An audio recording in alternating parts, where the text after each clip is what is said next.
உருவாய் அருவாய் உளதாய் இலதாய் மறுபாய் மலராய் மணியாய் ஒழியாய் உருவாய் அருவாய் உளதாய் இலதாய் மறுபாய் மலராய் மணியாய் ஒழியாய் கருபாய் உயிராய் கதியாய் வீதியாய் கருபாய் உயிராய் கதியாய் வீதியாய் குருவாய் வருவாய் அருள்வாய் கோகனே உருவாய் அருவாய் உளதாய் இலதாய் மறுவாய் மலராய் மணியாய் ஒழியாய். காலப்புருஷனுக்கு 1வது ராசி நெருப்பு ராசி மேச ராசி. இந்த ராசிநாதன் செவ்வாய் பகவான். நீங்கள்தான் காலப்புருஷனுக்கு 5க்குரிய ஒளியின் நாயகன் சூரிய பகவான் உச்சபலமும் சனி பகவான் நீச்சபலமும் பெறுகின்றார்கள். இந்த ராசியில் பிறந்தவர்கள் தானும் வாழ்ந்து மற்றவரை வாழ வைக்கும் ராஜ சமூகத்தில் வாழும் ராஜயோகம் பெற்றவர் அரசியல் நிதர்சன ராஜதந்திரியாக வளம் வருகின்றார்கள். பூமியின் சிற சொத்து மண்மனை யோகத்தை அதிகம் பெறக்கூடியவர்கள். தரணியாலும் பரணி நட்சத்திரமும் மருத்துவ குணம் கொண்ட அஸ்வி நட்சத்திரமும் அரசியலில் ஸ்திரமாய் நீக்கும் கார்த்திகை நட்சத்திரம் அவதாரம் செய்தவர்கள் இந்த மேசராசியில் அவதாரம் எடுக்கின்றார்கள். இது இவர்கள் வாங்கி வந்த வரம். அப்பன் முருகப்பெருமானின் அணிக்கிரகம் அதிகம் பெற்றவர். இவர் ராசிநாதன் என்று அழைக்கப்படும் செவ்வாய் பகவான் 1க்கும் 8க்குரியவர் 7ஆம் இடத்தில் இருந்து இவர் ராசி அந்த புரட்டாசி மாதம் முழுவதும் பார்ப்பதால் இவர்கள் சுறுசுறுப்பாய் காரியத்தில் செயலாற்றுவர்களாக வல்லவர்களாக நல்லவர்களாகவும் மகா பிரபுக்களாகவும் சாதுரியம் நடந்தவர்களாக தன்னம்பிக்கை போன்ற அந்த மாதம் முழுவதும் இருப்பார்கள். இவர் ராசிக்கு 3க்கும் 6க்குரியவன் 6ஆம் இடம் என்று சொல்லுவார். 6ஆம் இடம் 6இல் ஆட்சி பெற்ற பிறகு மிகப்பெரிய ஹர்ஷ யோகமாகும். இந்த காலகட்டங்களில் இவர்கள் எதிரியை பந்தாடி வலைவீசி வாகை சூடியக்கூடியவர்கள், வெளிநாட்டு வழி வருமானத்தை பெறக்கூடியவர்கள், 6ஆம் அதிபதி 12ஆம் வீட்டை பார்ப்பதால் பரஸ்பர மனவர யோகத்தை பெற்று இந்த காலையில் வெளிநாட்டு வழி வருமானத்தை பெற்று பல வழியில் வருமான பெருக்கத்தையும் திடீரென்று பணக்கார யோகத்தையும் பெறக்கூடியவர்கள்.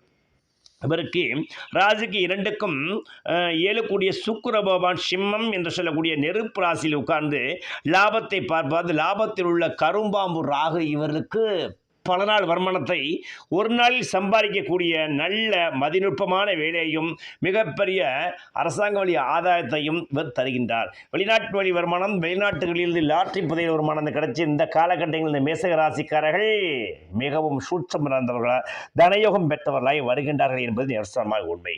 திரிகிரக உச்சபலம் என்ற விதிப்படி கேது பகவானும் சுக்கிர பகவானும் 11 ராகு பகவானை பார்க்கும்போது ராகு பகவான் அளவுக்கு அதிகமான சொத்து சுகத்தை இந்த மேசக ராசிக்கார உழைக்காமல் இந்த மாதங்களில் தர ஆயத்தமாகிவிட்டார். நான் ரெடி நீங்க ரெடியா என்று சொல்லும் அளவுக்கு கரும்பாம்பு ராகு லாபத்திற்கு வந்து மிகவும் ஸ்திர யோகத்தை தருகின்றார். இவருடைய 10க்குரியவன் சனீஸ்வர பகவான் 12ஆம் இடத்தில் மறைந்திருப்பதால் வெளிநாட்டு வழி வருமானத்தை திடீரென்று தரக்கூடிய ராஜயோகத்தை இந்த 7.5 சனியில் இந்த மேசராசிக்கு இவர் கொடுக்க ஆயத்தமாகிட்டார். இது இவர் வாங்கி வந்த வரம் என்றே சொல்லலாம். மேலும் இவர் ராசிக்கு 5க்குரிய சூரிய பகவான் 6ஆம் இடம் என்று சொல்லக்கூடிய கன்னிகா வீட்டில் உட்கார்ந்து சூரியன் இந்த புதாட்சி யோகத்தில் 12ஆம் வீட்டை பார்ப்பதால் நீர்வழி வருமானம் வெளிநாட்டு வருமானங்கள் வெளிநாட்டு சுப செய்தி இந்த காலகட்டத்தில் நடக்கும். சிலருக்கு சுப சம்பவங்கள் சுப செலவு நடக்கும். சிலர் வீடுமனை வாங்கக்கூடிய திடீர் யோகத்தை பெறுவார்கள்.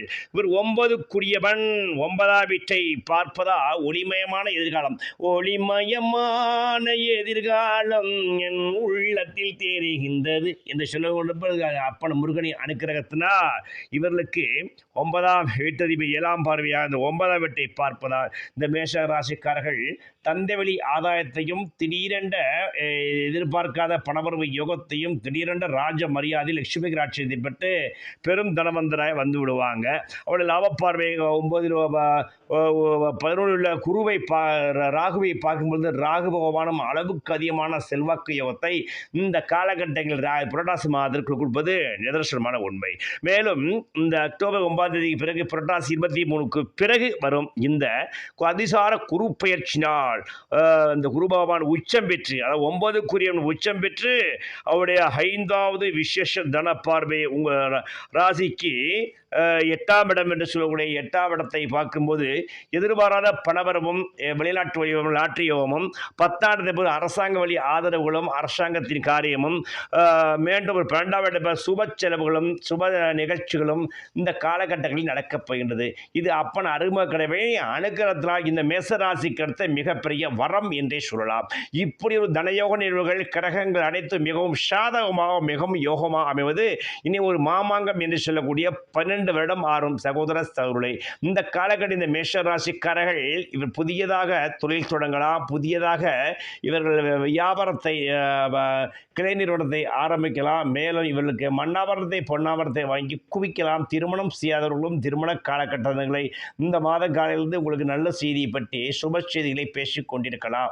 நல்லதே நடக்கும். அப்பன் அருமை கழிவு அனுக்கிறதால் அதிகம் ஆதாயம் பெறக்கூடியவர்கள் இந்த மேச ராசிக்காரர். நெருப்பு ராசியான இவர்கள் செய்கின்ற தொழில் எப்பொழுது சுறுசுறுப்பாய் செயல்படும், செயல் வேகம் பெற்றவராகவும் காரிய அனுகூலம் பெற்றவராகவும் காவிய சாதனை படைப்பவர்களாகவும் உலகம் முழுவதும் சுற்றி வரும் ராஜயோகம் பெற்றவர்களால் இந்த மேசராசிக்காரர்கள் இருக்கின்றார்கள். தன்னுடைய தொழில் ஸ்தானத்தை தமிழகம் மட்டுமில்லாமல் அயல் மாநிலம் மட்டுமில்லாமல் அனைத்து நாடுகளுக்கும் சென்று இந்த தொழிலை விரிவுபடுத்தி அதன் மூலம் பெரும் பணத்தை உட்கார்ந்த இடத்தில் இருந்து கொண்டே உள்ளங்கையிலால் அசைக்கும் ராஜயோகம் பெற்றவர்களும் வெளிநாட்டு சொத்திபுரம் ஸ்தலச்சொத்தி யோகத்தை பெற்று தான் யார் என்பதை நிரூபிக்கக்கூடிய நேரத்தை இந்த புரட்டாசி மாதத்தில் இவர்கள் கிரகங்கள் அனைத்தும் சாதகமாக இருக்கிறது. இந்த காலகட்டம் இவர் முன்பு அப்பன் திருச்செந்தூர் செந்தில் ஆண்டவர் ஆலயம் சென்று ஒரு புதன் இரவு தங்கி வியாழக்கிழமை கடலில் நீராடி பண்ணி இலை விபதி அடித்து முருகப்பெருமானை மனதார துதித்து ஓம் சரவண பவ என்று வேண்டிக் கொண்டு அவரை முழுமையாய் விபூதி அடித்து வேண்டி வந்து வரும்பொழுது உங்கள் வாழ்க்கையில் வேண்டிய வரங்களெல்லாம் கிடைத்து மிகப்பெரிய அந்தஸ்து பெற்றவரா ஆயில் முழுவதும் அதிர்ஷ்டம் பெற்றவராய் பல தலைமுறைக்கு மெகா தனயோகத்தை பெற்று இந்த புரட்டாசி மாதத்திற்குள் புதிய யோகத்தை பெற்று மிகப்பெரிய தனவரந்தர் பெற்றிருந்த இந்த மேசராசிக்காரர்கள் 30 நாட்களுக்குள் வருவது நிதர்சனமான உண்மை.